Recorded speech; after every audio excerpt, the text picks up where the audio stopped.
Hi everyone. In this video, we will show you how to make an iPhone read text out loud. To turn on spoken content on your iPhone, first open the Settings application. Then scroll down to Accessibility and select it. Next, choose Spoken Content and turn on the toggle next to Speak selection. Once you've done that, exit the Settings application and open the Messages application. From there, select the chat that you want to read and choose the message you want to hear read aloud.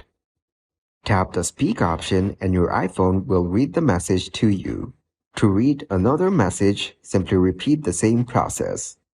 If you want your iPhone to read the entire screen, go back to the spoken content page and turn on the toggle next to Speak Screen.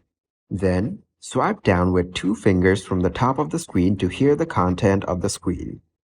Try this out in your Messages application and enjoy hands-free listening. Thanks for watching, like the video, and subscribe to the channel for more content like this.